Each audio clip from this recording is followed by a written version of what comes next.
وہ ایک دن کیا ہوا, ہمارے ایک دوست کا پھڈا ہو گیا کسی سے. تو پھڈا جب ہو گیا تو وہ غلطی ان صاحب کی تھی جو ہمارے دوست تھے, ان کی غلطی تھی. اب جس بندے کو انہوں نے مارا وہ جا کے اپنے بڑے بھائی کو بتایا, بڑے بھائی کو بتایا, بڑا بھائی طیش میں آ گیا. اور اس کا نام میں پورا نام لے, اس کا نام فرض کر لو زید تھا, جس نے مارا نا چھوٹے بھائی کو, کسی کے چھوٹے بھائی کو جس نے مارا اس کا نام کیا تھا, فرض کر لو زید تھا. اصل نام میں لوں گا تو وہ بولے گا یار, وہ پھر یہ جملہ مجھے کہے گا جو آگے میں کہنے والا ہوں. تو چھوٹے بھائی کو جب اس نے مارا ہے, غلط مارا, تو چھوٹے نے بڑے کو بتایا, بڑا کیا ہو گیا, طیش میں. یہ آنا چاہیے بڑے کو طیش میں, صلہ رحمی ہے, رشتہ داری کا تقاضا ہے. آج کل تو یہ رشتہ ہی ختم ہو گئے. بڑا کہتا ہے تو اپنی ذمہ داری پہ پٹائے جا. ایسا نہیں ہونا چاہیے بھائی, ایک ریلیشن ہے, پوچھو میرے بھائی کو کس نے مارا ہے, صلہ رحمی کا تقاضا ہی ہے. لیکن یہ پوچھنے سے پہلے اپنی صحت جا کے چیک کر لیا کرو. ایسا نہ ہو کہ دونوں اکٹھے پٹ رہے ہوں, یہ نہ ہو. تو پہلے دیکھ لو کہ ڈولے شولے اتنے ہیں کہ کچھ کر سکتا ہوں میں. تو وہ تھا لمبا تڑنگا بڑا بھائی. تو اس کو جب پتہ چلا نا, اب مجھے پتا تھا کہ یار وہ بندہ آئے گا اور ہمارے اس دوست کو پیٹے گا پکڑ کے. تو میری دوستی تھی, میں اس کو بچانا چاہ رہا تھا کہ یار کچھ سلو صفائی کر لیتے ہیں. تو میں جب اس کے پاس گیا, ان کے گھر گیا میں, تو بڑا بھائی غصے میں بیٹھا ہوا ہے, کہہ رہا ہے ہوا کیا ہے. میں نے کہا ہوا تو یہ ہے. اس نے کہا زید پٹے گا. زید, الفاظ اس کے مجھے اسٹائل یاد آ رہا ہے. میں نے کہا یار ریکویسٹ لے کے آیا ہوں. کہہ رہا ہے یہ ہوا ہے نا. اس نے میرے چھوٹے بھائی پہ ہاتھ اٹھایا. میں نے کہا زید پٹے گا.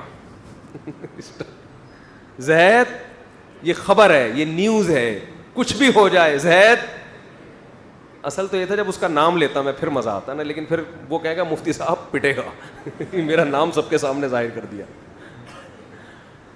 تو وہ بار بار میں اس کو ریکویسٹ کر رہا ہوں, یار پہلے ذرا سمجھو بات کو, میں معذرت کر رہا ہوں. کہہ رہا ہے مفتی صاحب یہ بتائیں, کہہ رہے میں آپ کی عزت کرتا ہوں مفتی صاحب, لیکن یہ بتائیں اس نے میرے چھوٹے بھائی پہ ہاتھ اٹھایا. میں نے کہا اٹھایا. کہہ رہے غلطی اس کی ہے نا. میں نے کہا زید پٹے گا.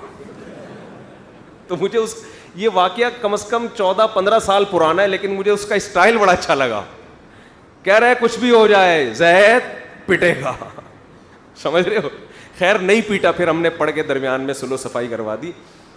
تو بعض دفعہ یہ ہوتا ہے آپ اولاد کو رسپیکٹ بھی دے رہے ہیں, مائیں بھی اپنے بچوں کو عزت دے رہی ہیں, سب کچھ خرچے پورے ہو گئے, پارک بھی لے کے گھمانے بھی لے جاتے ہو, کبھی ہوٹلنگ بھی کر دی, کبھی غبارے بھی دلا دیے, کبھی پاپڑ بھی دلا دیے, کرارے پاپڑے دلا دیے آپ نے, ہر قسم کی چیزیں کھلا دی ان کو, لنچ بھی دے رہے ہو, صبح اسکول میں, رات کو جو ہے نا ان کو عزت کے ساتھ گھر میں سونے کی جگہ کی, گیس بجلی کا بل سب کچھ کر رہے ہو. اس کے بعد بھی بچہ نہیں مان رہا تو بچہ پٹے گا.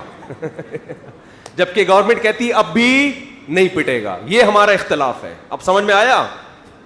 ہم کہتے ہیں اب بچہ پٹے گا, اب چترول لگیں گے, کیونکہ ہم نے اپنے گھر میں باپ پیدا نہیں کیا ہے, اپنی اولادیں پیدا کی ہیں. اب بھی نہیں پٹے گا, اس کا مطلب ہم خانسامہ ہیں. پھر ہم کیا ہیں پھر, بلکہ خانسامہ بھی ہم سے. یا تو ہم کو تنخواہ دو اس کی, پھر آپ بیوی بچوں سے بولیں میں تو خدمت کر رہا ہوں نا اس کی, مجھے کیا چاہیے, تنخواہ چاہیے. تنخواہ دو کہیں سے بھی لا کے کما کے, جو گھر دیا ہوا ہے میں نے, کرایہ نکالو اس کا, بچوں کو رکھا ہے آپ نے گھر میں, کرایہ دے بھائی. جیسے میں ڈاروین سے کہتا ہوں بندر تھے دم کہاں گئی, یا تو دم دو یا دم کے پیسے دو ہمیں. میں ڈاروین سے یہی کہتا ہوں نا یار, ہم بندر سے انسان بنے ہیں تو دم کہاں گئی, تو یا تو ہمیں دم چاہیے یا دم کے پیسے چاہیے.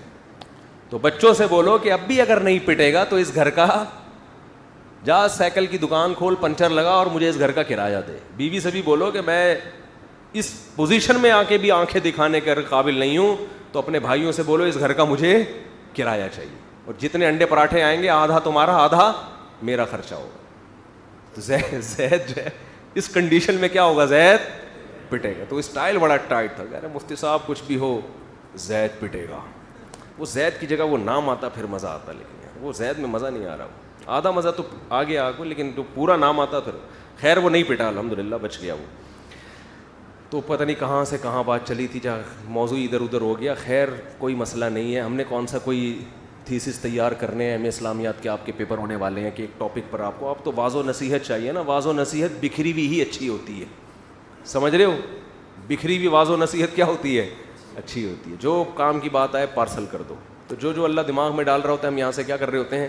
پارسل. کہ یار کوئی بھی اچھی بات اللہ ہم سننے کو مل جائے اور عمل کی توفیق مل جائے. سبحانک اللہم و بحمدک، نشہد ان لا الہ الا انت، نستغفرک و نتوب الیک.